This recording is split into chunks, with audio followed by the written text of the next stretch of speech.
Hi, everyone. Oh, get you booted up. The public meeting of the Board of Education's Facility Improvement and Oversight Committee for April 21st, 2026 is called to order. Good afternoon and welcome, everybody. Thanks for being here. Before we get started, I just wanted to let you know, you're probably all aware that the focus of today's meeting will be on indoor air quality. And let's go ahead and start with introductions. I'm Virginia LaForte, obviously chair of this committee, and I live in Northeast Portland. I'm Rochelle Chase Miller. I'm a member of this committee, and I am from Zone 4, which is North and Northeast. Tom Odgers, Chief of Integrated Operations. Good afternoon, Liz Large, a contracted member of the legal team. And I like all these people despite how far apart we're sitting.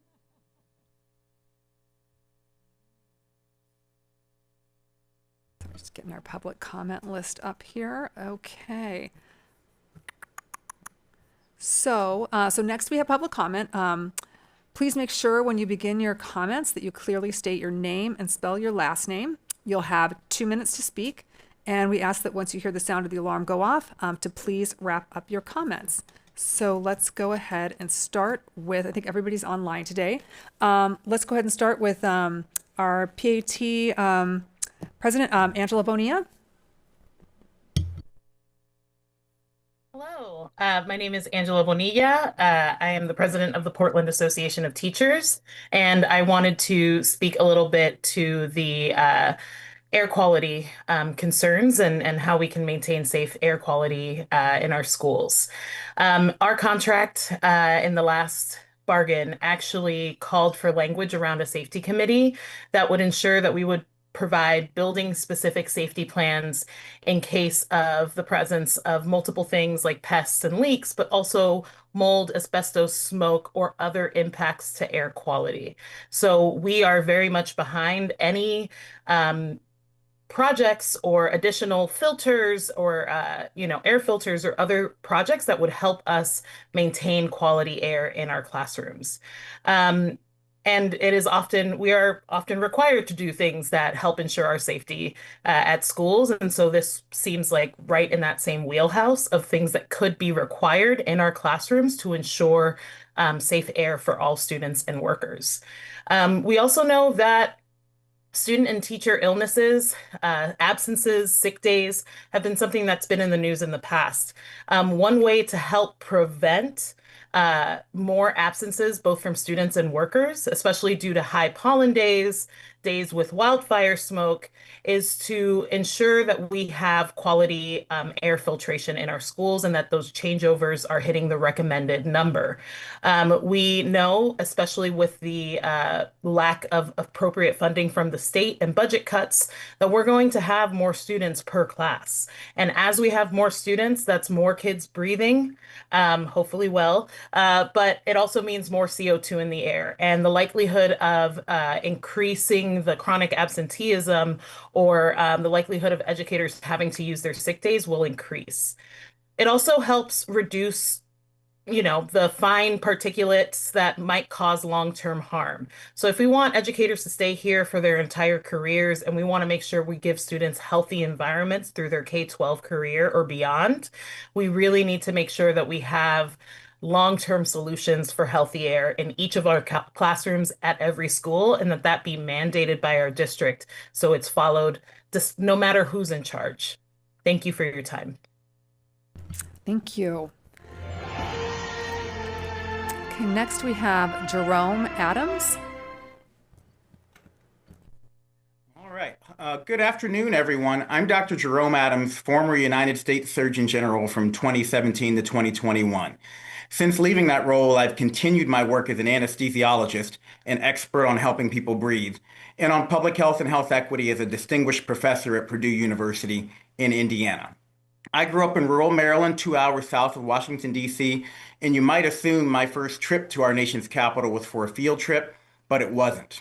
At age 8, I was airlifted to a children's hospital in Washington, D.C., fighting for my life due to a severe asthma attack. That experience taught me how precious and how fragile clean air is, especially for our children. Clean air remains one of our biggest missed opportunities from the pandemic. It's not just about COVID. Clean air reduces harm from asthma, allergies, flu, other respiratory viruses, and everyday pollutants. Strong evidence also links better ventilation and filtration to improved student attendance, focus, and academic performance. Portland Public Schools has already taken important steps, measuring airflow in classrooms and securing thousands of federally funded air purifiers through the CDC's ELC program, and I want to give you kudos for that. Yet too many of those units, I'm hearing, remain in storage rather than in classrooms where they're needed. And this gap between what the science supports and what students and staff actually experience is quite frankly disheartening to me as someone who has grown up, again, dealing with breathing difficulties. Portable HEPA filters are a proven low-cost way to deliver additional equivalent clean air exchanges per hour, especially when placed strategically with more than one unit and larger or high-risk spaces like classrooms, libraries, and cafeterias. So I strongly encourage the district to fully deploy, maintain, and monitor its remaining stock of air purifiers. We know that doing so will protect children's health, it will support learning, it will support faculty and staff at the schools, and it will demonstrate responsible and, in the long run, cost-saving stewardship of public resources. Thank you for your time. Thank you so much. Next, we have Afton Wilcox.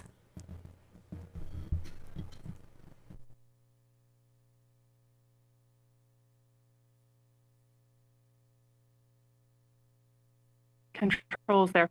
Afton Wilcox, Wilcox, and my pronouns are she, her.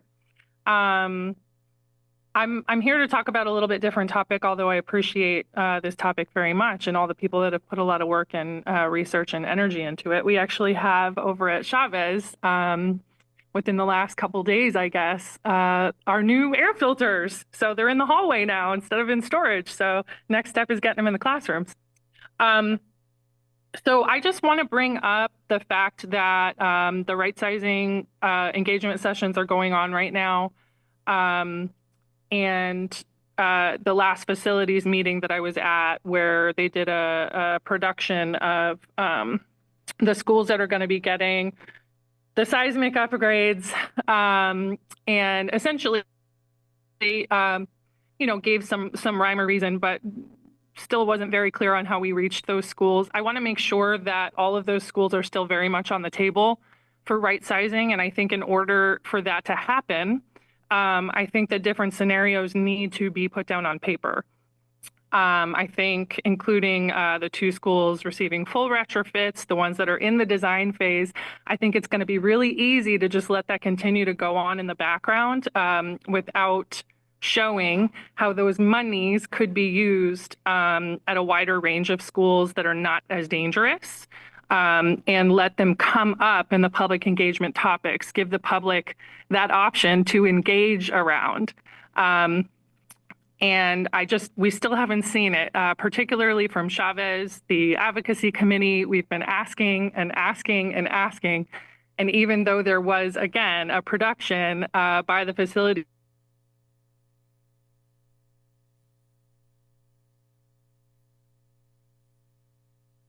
committee, there was, and we're told that it would be a very easy pivot if something came up in the right sizing conversation. I just find that really hard to believe. I don't think anything about this process is easy. So I think to make it go a little smoother, that those conversations need to happen now, and we need to talk about other ways that that money could be spent should Beverly Cleary and Rose City Park be a school that comes up in the right sizing or closure conversation. And I just want to make sure that it doesn't go unnoticed, and that the public has access to that information and alternatives. Thank you. Thank you very much.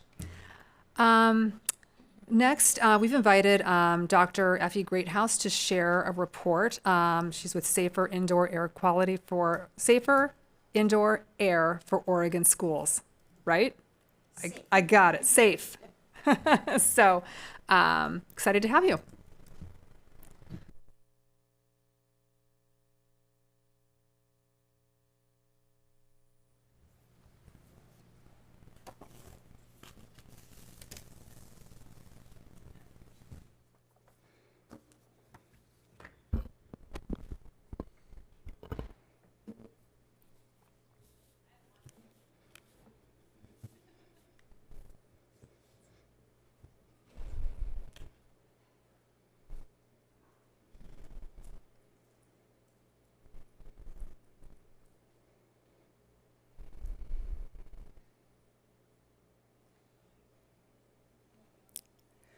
That's it. Will you be able to make it full screen?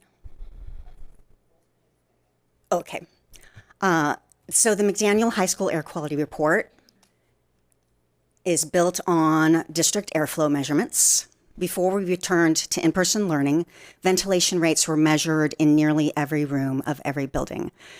This is an extremely valuable and powerful data set for evaluating clean air and PPS. There were errors in those reports, but all the errors are easy to fix. We have a database with those errors corrected, and it allows all sorts of calculations of clean airflow. The data forms the basis for our room-by-room air quality profiles at McDaniel. We also have a semi-automated way to produce data-based air purifier placement plans and recommendations and custom one-pagers for teachers. Let's look at a specific example, a Title I school, Chapman Elementary. The data tables are small and hard to read. So we have a table that pulls out the two main columns of data. The first column is air changes per hour from the HVAC system only. If we look at an example, room one of the classrooms, does not even get one change of air per hour from the HVAC system.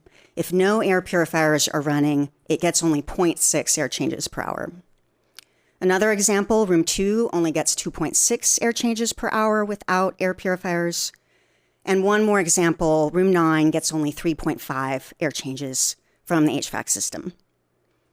The table continues on to floor 2 as well with similar values, 2.7, 2.2, 0.5. Going back to the first floor, this column gives air changes per hour with an IntelliPure air purifier running at its top speed.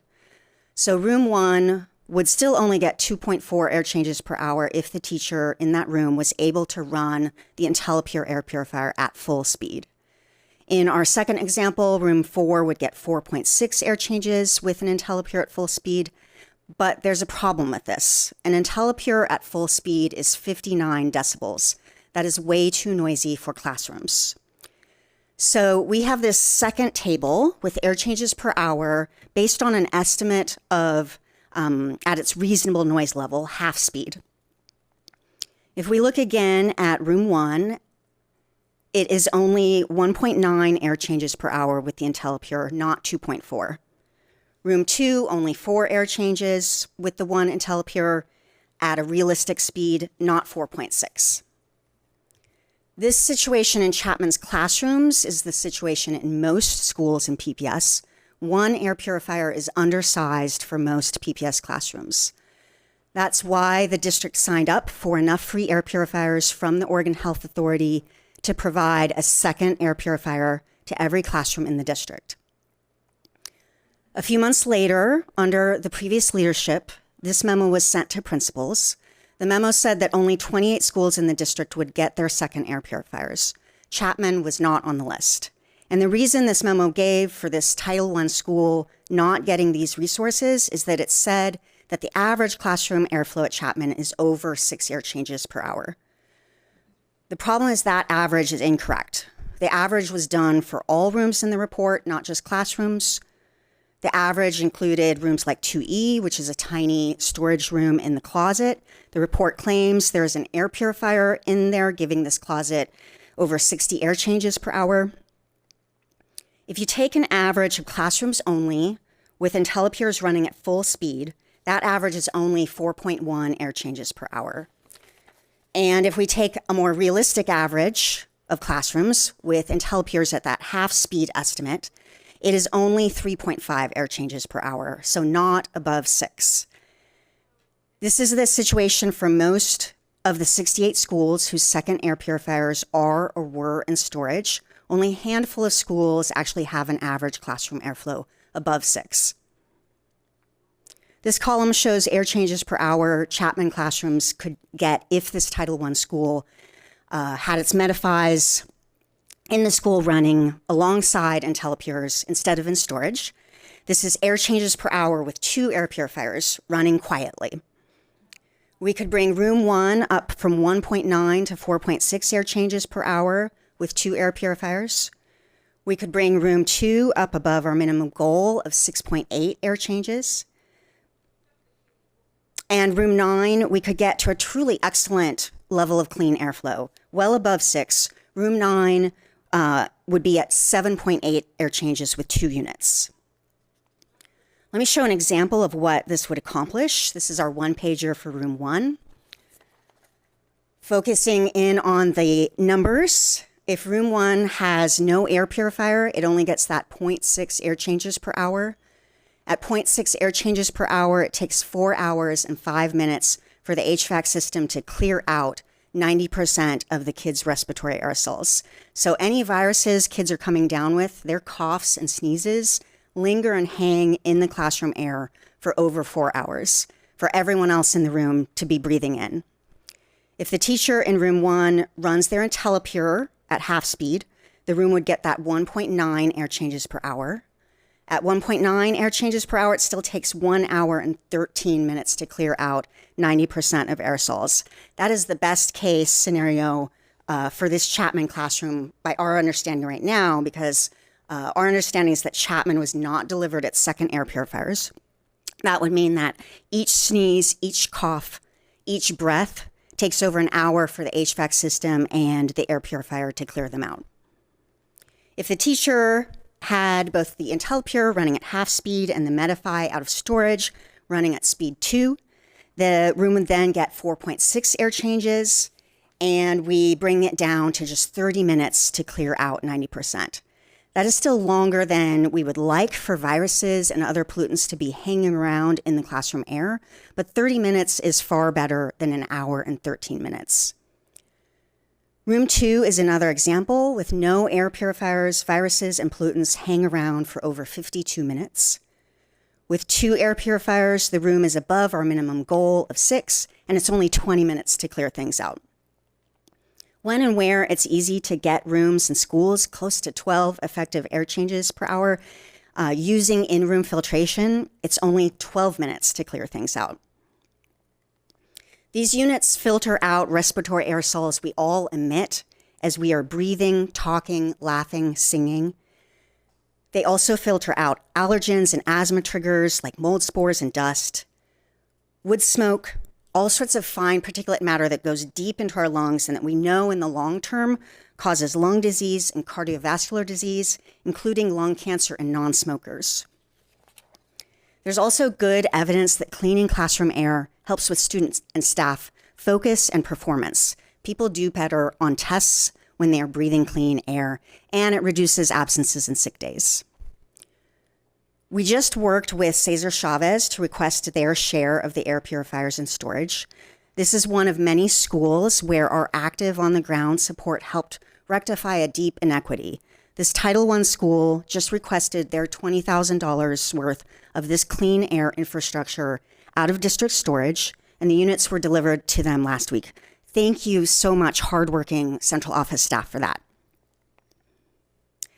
I just talked about the cost that Oregon Health Authority and CDC invested into Cesar Chavez's equipment, but in fact, the costs of doing this are minimal compared to the costs of not cleaning classroom air, especially if there's wise, well-organized use of these resources PPS already has. The IntelliPure units would last for 6 school years without needing a filter replacement if they got a once-a-year vacuum of their filter 1. The Medify units would last for at least 2 school years without needing replacement. Pairing ventilation and in-room filtration is also a highly energy-efficient way to get excellent clean air. Air purifiers can add up to 6 air changes to a classroom for only the energy use of a few LED light bulbs. Another way to consider the costs and benefits of ventilation and air filtration is the 3-30-300 rule. For every $3 an institution spends on utilities like electricity and heat, $30 is spent on rent or building ownership and construction, and $300 is spent on payroll.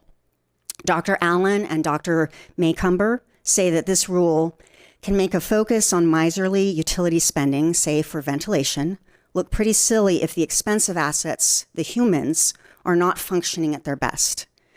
Green building design, including LEED, has been overly focused on energy savings for years and has not made health an equal priority. The cost to run 2 Medify air purifiers in one of our high school classrooms is $1.17 per month. For that cost, you typically get 4 air changes per hour added to the room. In comparison, the cost of 3 days of a substitute teacher when a teacher gets sick, because 35 kids are packed into their classroom every period, is $827. The cost of air purifiers are also minimal to help ensure air cleaning is still happening even when new HVAC systems have breakdowns. At Bridger, which is one of the schools that has the new $10 million HVAC system, carbon dioxide levels were over 2,500 parts per million for 2 weeks before our truly heroic and underfunded facility staff were able to fix it. If the new buildings bring in a modest 6 effective air changes per hour through the HVAC system, and then if these schools' air purifiers are moved from the old buildings to the new buildings, these buildings will be set up to easily get Dr. Corsi's recommendation of 10 effective air changes per hour, and even Dr. Lindsay Marr's recommendation to hit the gold standard, hospital grade, 12 effective air changes per hour. I want to end with the best health analogy for designing schools for clean air.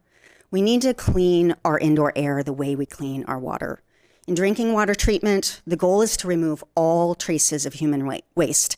We do not clean our water only when there's a cholera outbreak. The same commitment to filtration, purification, and safety for bodily fluids in indoor air should be our North Star.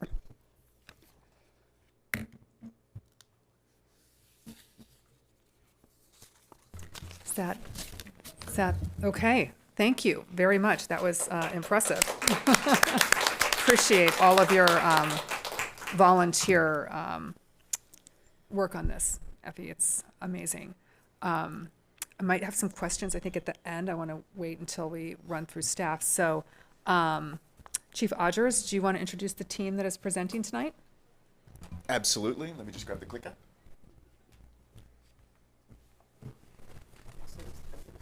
Go for it. I'm also going to say we're going to do a little bit of musical chairs because we have our building and subject matter experts with us today. So we're all here, but we're going to be doing a little bit of musical chairs during the presentation. So just wanted to prepare you for that. So. And I'll introduce us when it's time for them to come up. Okay, good evening. I'm Tom Odgers, Chief of Integrated Operations for Portland Public Schools. Tonight's focus is indoor air quality, how PPS designs for it, how we measure it, and how we invest in it across our buildings. Here's where we're headed. We'll start with our shared values and the standards that guide our work. From there, we'll look at how those standards are being applied in the Cleveland, IDB Wells, and Jefferson modernization projects. We'll cover the air purifier inventory and deployment history, and close with an update on our PSEF grant awards. Before the technical content, I want to ground us in why this work matters. Student and staff health is the anchor. Indoor air quality is a safety issue, not an amenity, and we treat it that way. Our approach is layered. We set ventilation design standards in new and modernized buildings. We maintain public health protocols for atypical conditions like wildfire smoke and pandemic response. And we use portable purifiers as the in-room layer where needed. This work is also aligned with the board's climate crisis response policy. Decarbonization, climate resilience, and healthy indoor air are being treated as a single design problem, not competing priorities. So this is a transition slide. The 3 images represent the full design challenge. Clean outdoor air when we have it, a tight and well-built envelope, and resilience when outdoor air is compromised by smoke or pollen. PPS designs to all 3 conditions, not just the best case day. Air quality in our buildings is engineered, not incidental. So what is indoor environmental quality? Here's what we mean by indoor environmental quality in plain terms. Clean, comfortable air that supports learning, health, and focus. 5 components drive it. Ventilation, to bring in fresh outdoor air. filtration to remove particles and allergens, temperature and humidity to maintain comfortable learning conditions, monitoring through carbon dioxide and particulate metrics. Why it matters operationally is straightforward. Better air quality supports student attention, improves comfort for students and staff, and reduces illness-driven absences. Those outcomes translate directly to instructional time and attendance, which are the results that matter. This is sustained through building systems, preventative maintenance, and proactive monitoring. It is not a one-time install. Our goal is stated simply: provide healthy air to enhance academic performance and minimize pathogen transmission. Every design decision, every purifier deployment, and every upgrade ties back to this goal. This next section gets into how we measure air quality and how those measurements translate into design and operational decisions. The air quality is measurable. We use industry standard metrics. In the slides ahead, you'll hear the distinction between quantity, how much air is moving, and quality, how clean and fresh that air actually is. Both matter, and our design approach accounts for both. To walk you through that, I'm going to turn it over to Corey Squire from Bora Architects. Corey, go for it. I can drive for you if you like. Sure, go ahead. My name is Corey Squire, Bora Architecture and Interiors. I'm the Sustainability Director, and I've been acting as Sustainability Lead for IDB Wells and Jefferson High School. And I will kind of talk through the process that we've been thinking through designing these schools. I want to start off, I guess, quick introduction. This is a topic that I've been focused on for a long time. I've helped develop the standards from the American Institute of Architecture around indoor air quality. I wrote a book about high performance buildings with a chapter on indoor air quality that architecture firms around the country are using to kind of guide their decision making in this process. And I'm also a parent of a PPS student who's in dual language at Atkinson. So it is. I'm kind of excited to be here today just to talk about the level of air quality that we are delivering on these new high school modernization projects. So I want to start off by talking about quality versus quantity. And both are important, and we think about air in both of these ways. So air quantity, the air changes per hour, ACH, is a measure of the circulation of the air.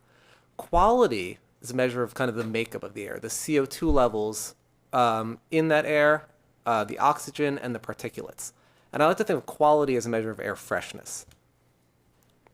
So you can move forward from there. So ACH is only part of the equation.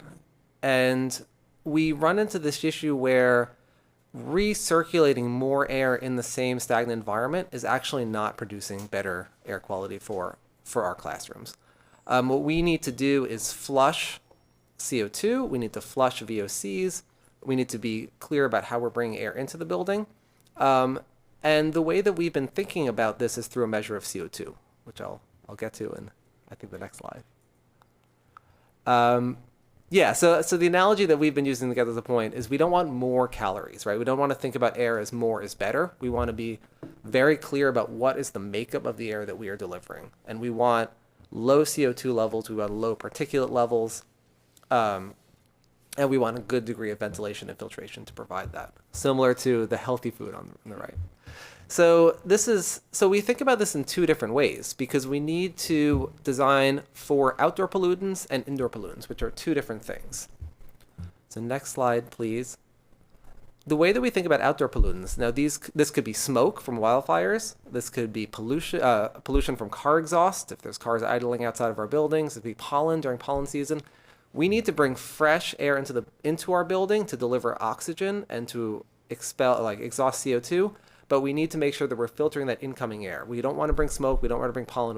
We don't want to bring car exhaust into the building. So we're using a minimum MERV 13 filter to pre-filter all the air coming into our building. Some air is also recirculated, going through a filter as well. And we'll get to that in the next slide, which is how we address indoor pollutants. So there's different indoor pollutants. Indoor pollutants are distinct from outdoor pollutants. Inside, we have the generation of CO2. That's people exhaling. We have aerosols and odors. We have viruses and bacteria that people are spewing into the air. We also have VOCs. VOCs are gases. that come off of potentially furniture or other things that are in the building. Some of these things can be filtered out through a recirculating filter. Most of these need to be exhausted, right? You can't filter out CO2, you can't filter out VOCs, at least not with the equipment that we're providing. It's really important that polluted indoor air or stale indoor air is exhausted. Now, again, some of that air is recirculated, as the diagram shows, through another MERV 13 filter, joining with that fresh incoming air. But the majority of the air that classrooms are experiencing is then exhausted to the outdoors.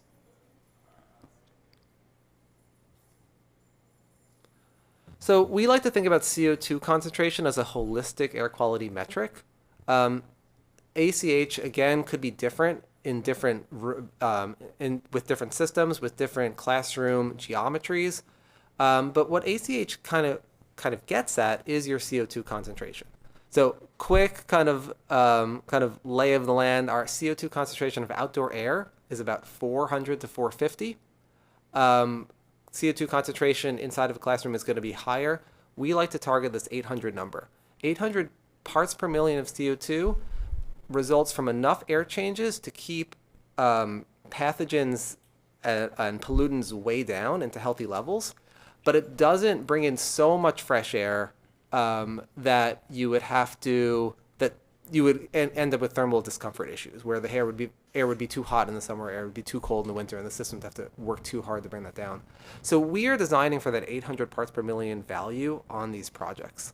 And I'll pass it over to Brad, who's going to get into the details about specifically how we're achieving that. Thanks, Corey.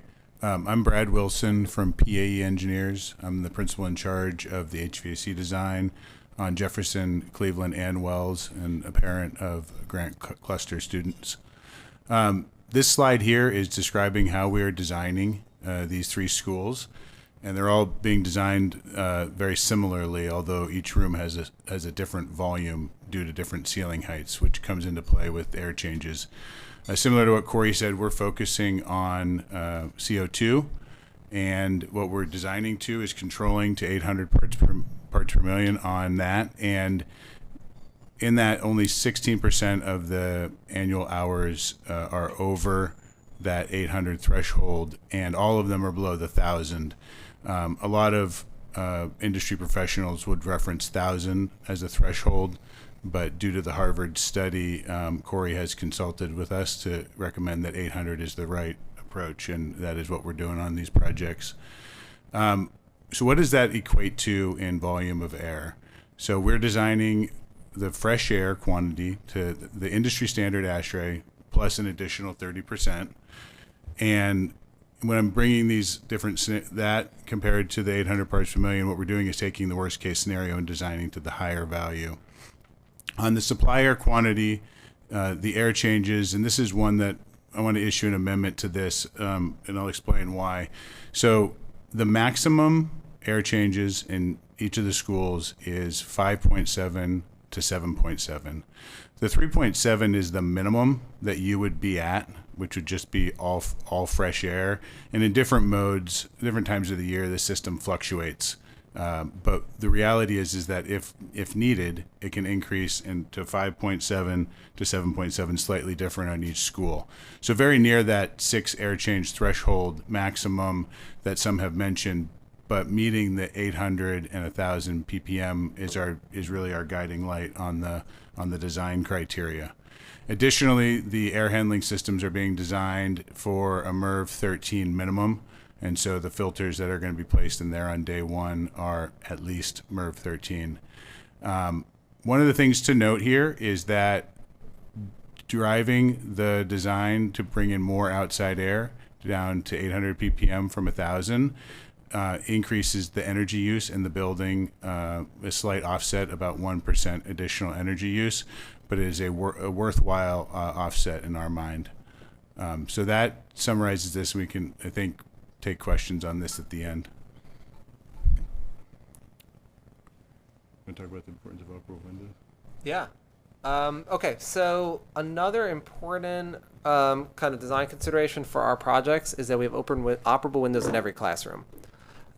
If CO2 levels get too high, and for many times of the year it's fairly comfortable in our climate, you can always open the windows and bring in fresh air that way. Opening windows is a very efficient way of decreasing CO2, flushing VOCs, flushing airborne pathogens, and it's a really important backup for all of our systems. So on the next slide, our design also includes that you would need portable air filters for atypical conditions, pandemic response, or wildfire. One of the things that was evaluated was whether that would be a permanent infrastructure and it wasn't responsible from a cost perspective to have that permanently fixed. And so as part of the design, those would be required to supplement the permanent HVAC system. But these three high schools are designed so the HVAC system delivers super high quality, healthy air the vast majority of the time. The only time that you need supplemental filtration is if you have one of these pandemic situations or one of these wildfire situations.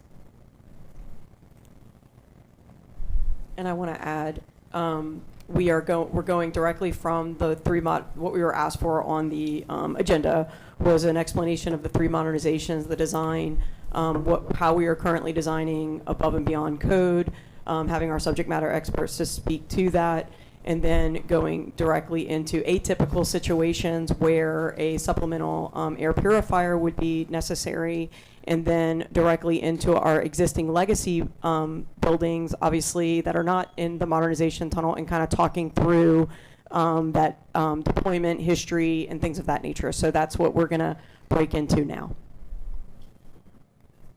Hello, Joanna Evenson, the Senior Director of RISE. So I'm going to walk you through kind of this background information on our deployment history and our inventory status of our portable air purifiers. In 2020, we deployed portable air purifiers to every instructional space within the district as a response to the atypical air conditions born out of the pandemic. In K-8 spaces, we deployed 4,500 IntelliPure units and 1,000 Medify 112 units to the high schools. The high school ones are used in those locations because of their ability to function over a larger square footage. As we move through the pandemic, PPS hired PBS Engineering, now called Apex, to conduct district-wide air quality tests. They recommended 2 air purifiers per classroom at 28 schools in the district due to lower air changes in those locations. PPS deployed 2 units per classroom at each of those locations. In April of 23, PPS was looking to replenish our air purifiers and our filter stock. At that time, OHA offered to donate what we needed. We put in an order for 600 Medify 112 units and replacement filters. However, we received approximately 3,500 Medify 112 Pro units, which are the upgraded units, with 5 years of replacement filters. Filters are not interchangeable across the IntelliPures and the Medify, so which one is which makes a difference. With the delivery of all these Pure 112 Pros, we sent out a communication to all the schools that they could request additional air purifier units. I think that's the next page. Yeah. Oh, I can't see that far. I'm sorry. I have to look here. In 2024, with our climate crisis response policy, PPS updated our emergency response protocols around air quality index hazards to include heat and smoke in school closure and response events. Communications were increased district-wide for best practices during high smoke, heat, flu, and pollen seasons. PPS continuously maintains and distributes the air purifiers with custodians, cleaning them on a regular basis. They will vacuum the filters. And we work with a contractor to replace the air filters and maintain units on an annual basis. I will also say that we replace filters outside of that annual basis upon if the machine is telling us that it's time to do so. Principals are encouraged to request additional air purifiers for the classrooms as needed. That has been communicated to them, and they can email facilities or our maintenance staff, and they will be delivered. Our facilities Teams continue to update the HVA systems in priority schools with funding from PSEF and the bonds. So currently, to date, we have delivered over 6,000 air purifier units. We are storing additional units. We have about 2,500 Medify Pro units and about 4 years of replacement filters remaining in the warehouse. Again, these are available upon request from building leaders. Just reach out and ask. The maintenance team is deploying the Medify 112 Pro units, which was that final shipment we got, where the original IntelliPure and Medify 112 units no longer have replacement filters. Schools can and do regularly request additional air purifiers through facilities or the warehouse. These are deployed to the requesting school within a few days. And schools have the option to keep their existing unit, even though we don't have additional filters for them. They may choose to keep those units and continue to vacuum those filters.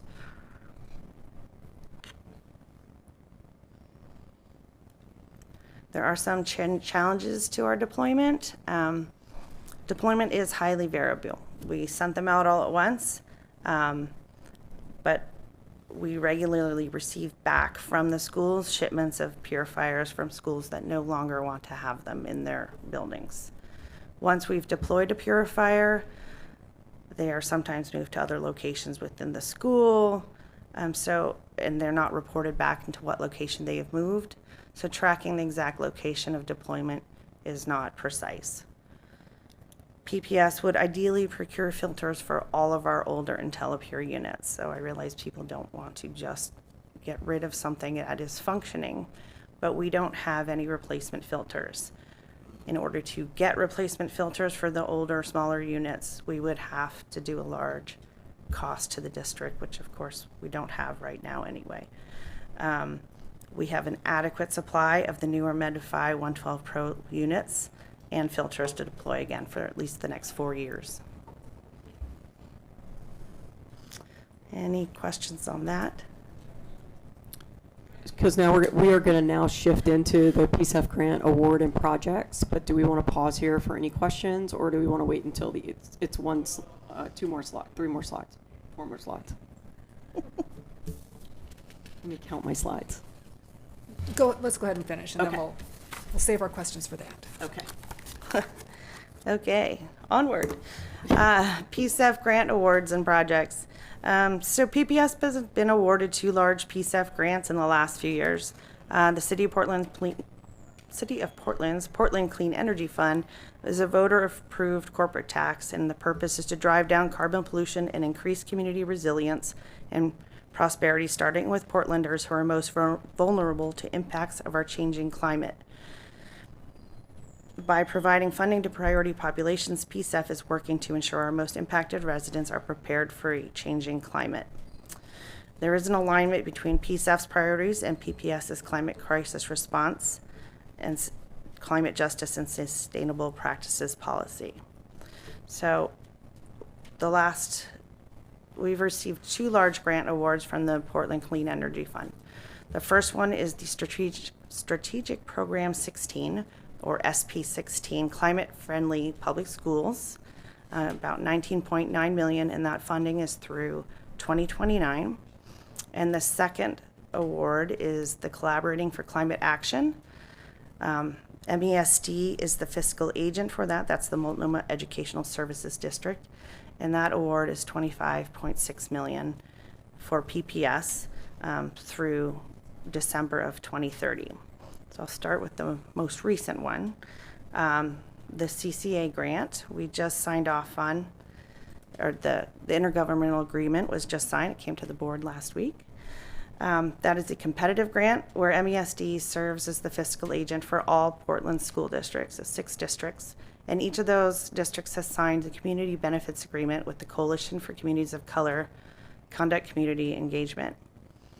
The grant budget includes energy efficiency upgrades at 2 schools, upgrade of HVAC, new air source heat pumps, upgrade of water heaters to electric heat pumps, and upgrade of windows.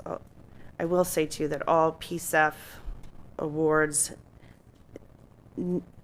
need to contribute to the greenhouse gas reduction, and so each of these has to be vetted by PSEF when we put forth the project. So windows have been back and forth. So just I put this here, but that's what the grant says, but it could change.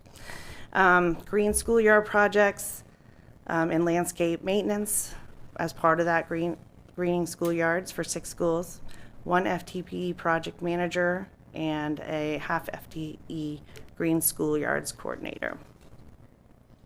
So that's the most current one. The previous PSEF grant has 2 funding components, and that was direct award, and PPS manages that directly. The first of those components is the student-led climate projects and climate projects.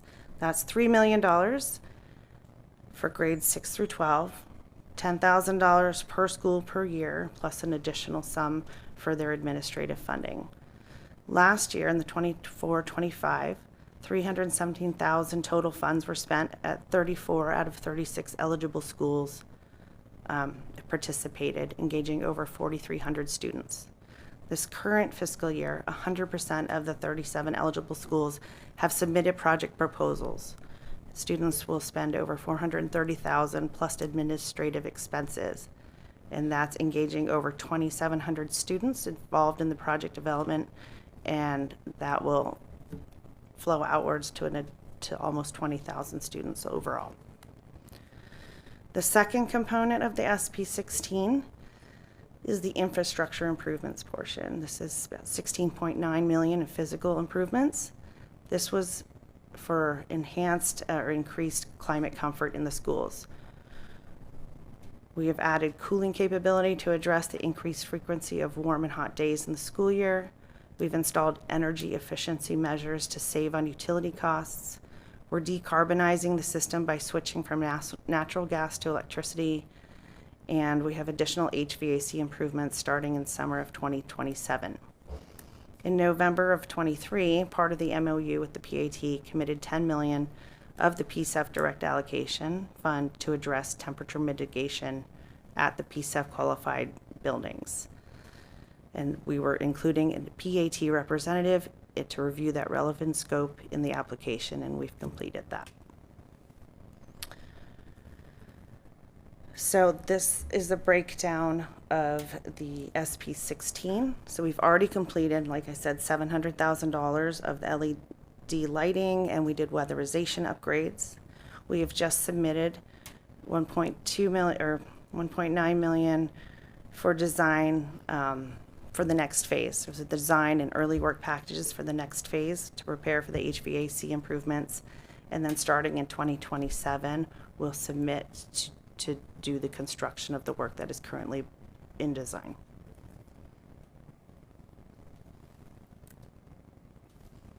Thank you, and I want to take a minute to thank our building partners, Bora Architecture, PAE, and Malum, for being here today, and our subject matter experts. Thank you for your continued partnership with PPS, and please let us know. It's open to questions now. So, Thank you. This has been quite the deep dive. It's been great. So thanks to all of you. Do you have any questions?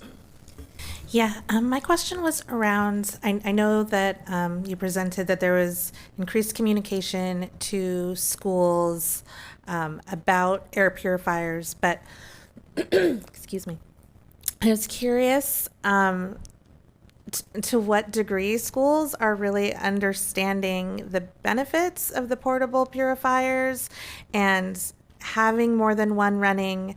Sounds like a lot are getting sent back, which is like, why? Unless they don't understand how having these in addition to whatever they already have that's HVAC related, or if they feel like just one is enough and they don't understand why it would be beneficial to have more than one running. So just curious what kind of education school leaders are getting around that.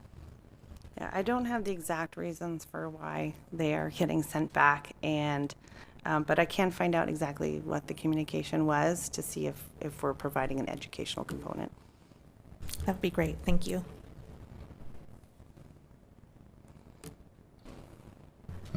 okay, I'm just, I was listening to this, and correct me if I'm wrong, but it almost feels like there's two things we're addressing. Like I was listening to you talk, and we were talking about the quality of the air coming in and indoor air particulate, VOCs, CO2, and what I'm hearing around the testimony for the air purifiers is in large part related to viruses. So it feels like there's kind of two different lenses. Is that So fair? I can address, yeah, that is clear, and I can address that. And the other lens is new construction versus existing building. So a portable filter in a classroom will filter out particulates. That includes, could be smoke, could be viruses, bacteria, water droplets, any physical particulate in the air. It will not decrease CO2. That can only be increased by bringing in fresh air, and keeping CO2 levels low is essential for learning. It also cannot address VOCs. VOCs are gaseous compounds that come off of mostly solid materials. Often, like new car smell is a VOC, and the filters don't do anything for that. And VOCs can trigger asthma and can also cause other sort of attention and focus issues. So the new schools, filtration is a really important part of what we're doing, right? We are filtering out particulates, and we're filtering out smoke and pollen and whatever else in the incoming air. The primary strategy for indoor air quality for the new schools is that higher ventilation rate, to flush stale air out of the building and bring fresh filtered air into the building. That is a much harder thing to accomplish on an existing building because you don't have that increased level of ventilation designed from the beginning. So I hope that kind of helps kind of distinguish between the various challenges that we're facing. So the Medifis and the IntelliPures don't address VOCs? VOCs or CO2, no. Okay. We talked about operable windows in every classroom, which clearly we'll have with the new buildings. This is an issue that I've heard about in our older buildings, particularly because of the heating issues that we have with the classrooms getting so hot. In fact, I was in a high school recently where the handles had actually been removed from the windows so that they could not be left open. Do we have any policy or information on, I worry about windows being painted shut.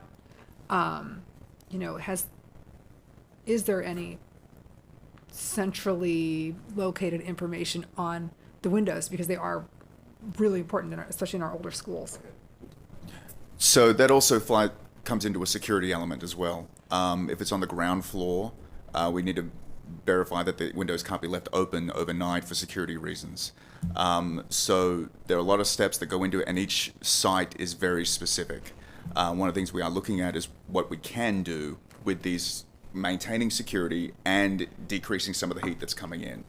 We're looking at lots of options, but with a low deficit, that's pretty tough. But we're trying to leverage some capital money, and that's what Sarah and the RISE team is doing a really outstanding job at identifying those sites and trying to target our resources so they could be most effective. You were talking about carbon dioxide. Sorry, I didn't mean to cut you off. Go ahead. Oh, I'll just mention that just broadly, the ability to open a window in a classroom, even for a short period of time, is very, very effective at bringing in oxygen, flushing CO2, flushing particulates, flushing viruses, and VOCs. It kind of addresses everything. There's considerations around security. There could be considerations around it being very hot or very cold. But opening windows will typically flush the air in a classroom very quickly and very efficiently. And a lot of existing schools have that technology, if it hasn't been disabled. The technology of opening a window, it does make a big difference. I know when I did some research when Tubman was being reopened and had air quality tests pulled, and you could see complaints from educators and staff when they felt that a room was sick. That's how it was, like a sick building basically, and that they were tired, they were having headaches. All the things. And when the tests were run, like 9 times out of 10, the carbon dioxide levels were highly elevated. And I could see this being an issue in a lot of our older buildings. So just wanted to say that. In terms of maintenance, custodians vacuuming the filters. I also had the opportunity to see one of these air filters and had an educator like pulled the filter out of the machine, and it was disgusting. I mean, it was like, I have pictures of it where you could just peel off like a layer this thick. And he said it'd probably been like 2 months, and this was in, one of our buildings that was probably built in the 50s. How is the maintenance of these units, how is that incorporated with our maintenance team? Like, how often is it? Like, I hear as needed. What does that mean? Again, it's very much on demand, and it comes down to the resources available by our custodians. If there's the requirements for them to change out those filters or vacuum those filters or take those steps, it just comes down to a priority level of what they can reach throughout the day. So we don't have a formalized program, but right now it's almost easier for us to send out a new filter or a new system and then bring it back and try to repurpose the old unit as best we can. Are the old units, are they really repurposed? Or are they disposed of? Depends. If we can repurpose it, we can, but most of them do end up, some of them end up in e-waste. Okay. So the filters, the IntelliPures that are being replaced by the Metaphys because we're out of filters. You said that there was significant expense. Do we have an estimate for the cost of replacement filters for the IntelliPures, or are we just concerned that it's an additional expense versus a great expense? I don't know the number. Okay. But because we have 4 years of filters for the other ones down in the warehouse, we might have a estimate, but I don't know of it. But we have so many filters that to store more of them would be also a burden. I was going to say it actually would be more cost effective for the district to deploy the ones that we have filters for than to put more money out on the ones on the old units, because then we still have 4 years of filter storage in our warehouse plus the units that have not been deployed yet. I think the question would be, do we have enough Metaphys to deploy them in every classroom? I think we would probably need both the IntelliPures and the Metaphys to cover all of our classrooms. Oh, Effie. Effie? Sorry, raising her hand. I want to affirm that I would not recommend buying replacement filters for IntelliPures if and when the district has resources 6 years from now for filters that we need in classrooms. A different model would probably be a better investment. And again, I want to reiterate those. The IntelliPures have all been changed within the last 1 or 2 years, and the only filter in it that does anything lasts for 6 years if they are only run during school days. Corey even affirmed that they're not effective at filtering the VOCs. The filters that sort of IntelliPures looking for people to change more often is an ineffective filter sort of intended for VOCs, and it's not effective at it. And it can just function as a pre-filter and get vacuumed early. And all that equipment serve our schools for 4 to 5 more years. Thank you. So if we have the units and we don't have consistent communication to our schools necessarily suggesting that they bring them to the classrooms, I'm just curious, why are we not requiring them if we have them? I can get some really good answers for that, but based on my experience and the answers I do have, we received significant pushback from some educators who didn't want that noise, who did not want them in the classrooms. So we were trying to definitely support our teachers, and so they could have what they needed in the classroom. But that was all kind of during the COVID era and as we've come out of it.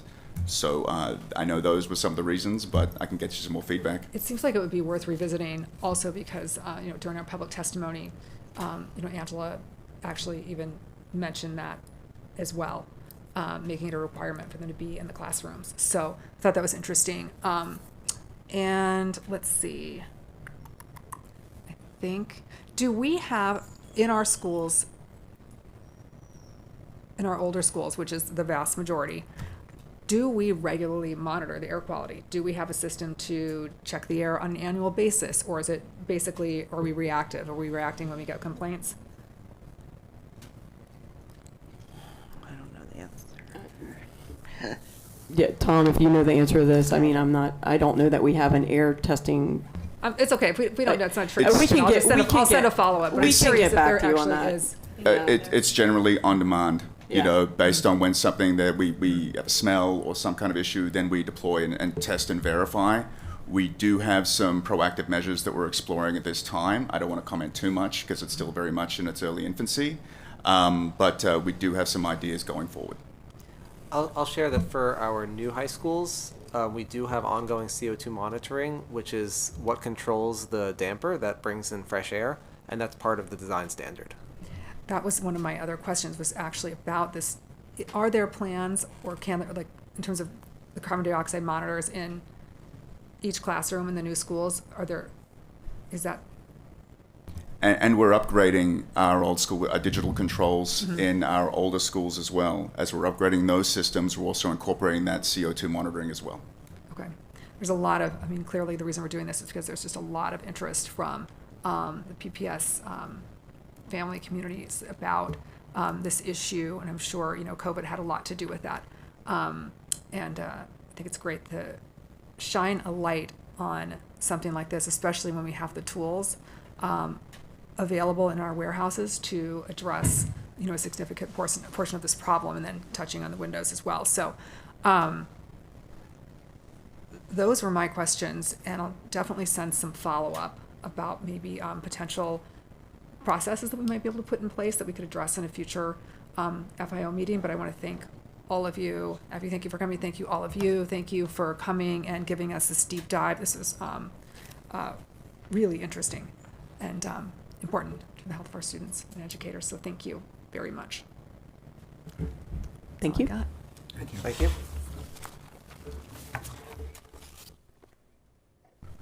Do you have anything, or we can always talk offline if you have anything you'd like to add to a future agenda? Nothing right now, but You know where to find me. chat, yeah. And with that, I'm going to do this. This meeting is adjourned. Thank you.